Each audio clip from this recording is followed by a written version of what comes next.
घुटनों में गैप बढ़ गई है, घुटनों की ग्रीस कम हो गई है, इवन घुटने में से कट-कट की आवाज़ आने लगी है और ये प्रॉब्लम आजकल बहुत कॉमन हो गया है। पहले सिर्फ बुज़ुर्गों में होता था और ये आजकल यूथ और छोटे बच्चों में भी दिखाई देने लगी है। तो ऐसा क्यों होता है? ये वीडियो देखिए एंड तक, आपको ज़रूर पता चल जाएगा वाकई में घुटनों में गैप बढ़ती है और घुटनों की ग्रीस क्या होती है और इससे आप कैसे बच सकते हैं। चलिए शुरू करते हैं। ये हमारा घुटना यानी नी जॉइंट है। नी के ऊपर एक हड्डी होती है और नी के नीचे दो, जैसे कि आप देख पा रहे हैं, और इनके बीच में होता है कार्टिलेज। ये जो आप वाइट कलर का देख पा रहे हैं वो होते हैं कार्टिलेज, जो कि एक सुरक्षा परत यानी प्रोटेक्टिव टिश्यू होता है।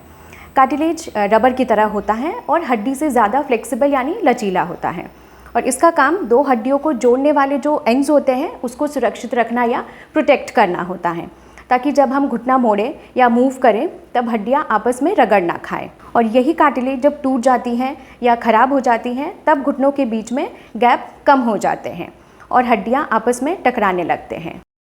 इस एक्सरे में आप देखिए, पहले वाले पिक्चर में नॉर्मल जॉइंट स्पेस आपको दिख रहा है और दूसरे वाले में कार्टिलेज डिस्ट्रक्शन की वजह से जॉइंट स्पेस कम हो गई है।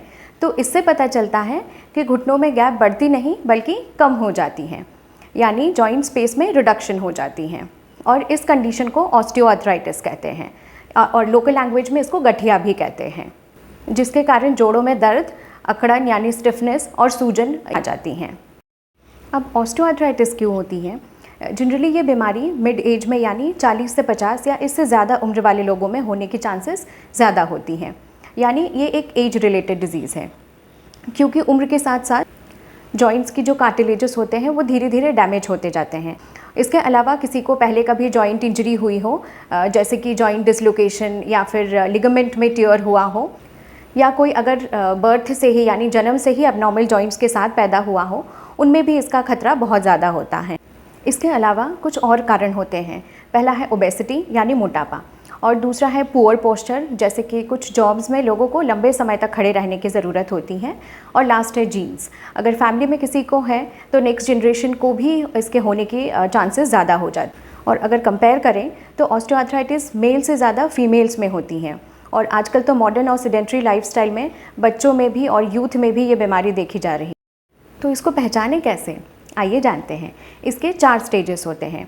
पहले स्टेज में बहुत कम सिम्टम्स शो होते हैं, जनरली बहुत दर्द नहीं होता है या फिर कभी कभी इसमें दर्द होता है और इसमें कार्टिलेज में लॉस नहीं होता है, इसलिए इस स्टेज में आप रेगुलर एक्सरसाइजेस से इसको आगे बढ़ने से रोक सकते हैं।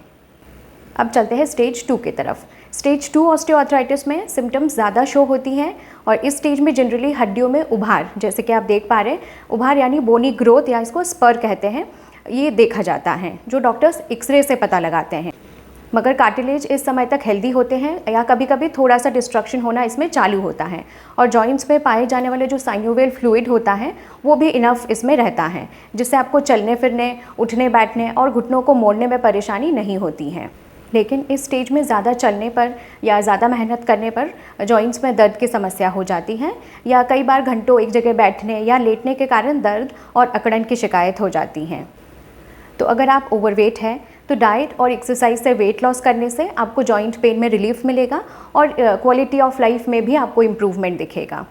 एक्सरसाइजेस में आप low impact aerobics, cycling, swimming और स्ट्रेंथ ट्रेनिंग कर सकते हैं, लेकिन एक्सरसाइजेस हमेशा सुपरवाइज्ड होना चाहिए। आप अपने फिजियोथेरेपिस्ट के सुपरविजन के अंडर ही हमेशा एक्सरसाइजेस करिए, खुद से एक्सरसाइजेस कभी ना करें। जिन एक्सरसाइजेस से आपके जॉइंट में प्रेशर या दबाव ना पड़े वही एक्सरसाइजेस आपको करना चाहिए और मैंने अपनी चैनल पे ये सारी एक्सरसाइजेस डाल रखी हैं। नीचे डिस्क्रिप्शन बॉक्स में भी इन सारी एक्सरसाइजेस के लिंक ऐड कर दिया है, आप चाहें तो चेक कर सकते हैं। और साथ में नी कैप और या ब्रेस का इस्तेमाल भी बहुत हेल्पफुल होता है, जिससे आपकी जॉइंट को स्टेबिलिटी मिलती है और जैसे आप देख पा रहे हैं इसको नी कैप बोलते हैं। यह आपको कोई भी ऑनलाइन प्लेटफॉर्म में ईजिली अवेलेबल हो जाएगा। और एक बात का ध्यान रखना है, आपको नी को एक्सर्शन से हमेशा बचाना है, जैसे नीचे ज़मीन पे बैठना, जंपिंग करना, नीलिंग या फिर लॉन्ग स्टैंडिंग करना और ज़्यादा सीढ़ी चढ़ना उतरना, आलती पालती मार के बैठना, इन सब चीज़ों से आपको बचना है। अब चलते हैं 3rd स्टेज में। इस स्टेज में कार्टिलेज इन्वॉल्व होने लगता है और हड्डियों के बीच की जगह सिकुड़ने लगती हैं, यानी जॉइंट स्पेस में नैरोइंग और रिडक्शन होना स्टार्ट हो जाता है। पेशेंट्स को चलने फिरने या झुकने के दौरान अक्सर ही दर्द की कंप्लेंट रहने लगती हैं और लंबे समय तक खड़े रहने या चलने के बाद सूजन, अकड़न और दर्द रहती हैं। इसीलिए स्टेज 3 आने मत दीजिए। ये स्पेशली मैं सारे लेडीज़ को रिक्वेस्ट करना चाहती हूँ, क्योंकि आप सबका ध्यान रखते रखते खुद का ध्यान रखना बिल्कुल भूल जाते हैं। हमारे पास जो लेडीज़ ट्रीटमेंट के लिए आते हैं वो ज़्यादातर स्टेज 3 या 4 होने के बाद ही आते हैं। इसीलिए मैंने ये वीडियो बनाया है ताकि आप लोग अपने सिम्टम्स खुद पहचान सकें। हाँ, एक और इम्पॉर्टेंट बात, इस स्टेज में सूजन को कम करने के लिए ठंडे गर्म की सिकाई बहुत हेल्पफुल होती है और साथ में एक्सरसाइजेस। अब चलते हैं लास्ट स्टेज की तरफ, स्टेज 4। ये स्टेज 4 आते आते ऑस्टियोआर्थराइटिस सीवियर हो जाती हैं। जैसे कि आप देख पा रहे हैं, इसमें बहुत तेज़ दर्द होता है और चलना फिरना भी मुश्किल हो जाता है और इसमें जॉइंट स्पेस बिल्कुल कम हो जाती हैं, पैर की हड्डियों के अलाइनमेंट भी बदल जाती हैं और कार्टिलेज लगभग पूरी तरह से ख़त्म हो चुके होते हैं और साइनोवियल फ्लूइड भी बहुत कम हो जाता है, जिसके कारण हड्डियों के बीच की चिकनाई ख़त्म हो जाती है, जैसे आप देख पा रहे हैं। और इस स्टेज में आपको सर्जरी की ज़रूरत पड़ती है। तो अगर आपके घुटने में दर्द रहती है या फिर आपके घर में किसी को दर्द है तो आप अपने हेल्थ केयर प्रैक्टिशनर से बात करें ताकि इसकी सही पहचान हो सके और समय रहते आप इसको आगे बढ़ने से रोक पाए। और अगर आपने वीडियो यहाँ तक देख लिया है तो आशा करती हूँ आपने अपनी बॉडी के बारे में बहुत कुछ जाना होगा और आपके सारे सवालों के जवाब भी आपको मिल गए होंगे। इसको आपके फ्रेंड्स और फैमिली के साथ भी शेयर कीजिए, स्पेशली फीमेल्स के साथ, ताकि वो लोग भी अवेयर हो जाएं। और चैनल को सब्सक्राइब करना मत भूलिए और नेक्स्ट वीडियो के नोटिफिकेशन के लिए बेल आइकन को ज़रूर प्रेस करिएगा। और कुछ क्वेरीज़ हो तो नीचे कमेंट बॉक्स में ज़रूर लिखिए। देखने के लिए धन्यवाद। मिलते हैं नेक्स्ट वीडियो में।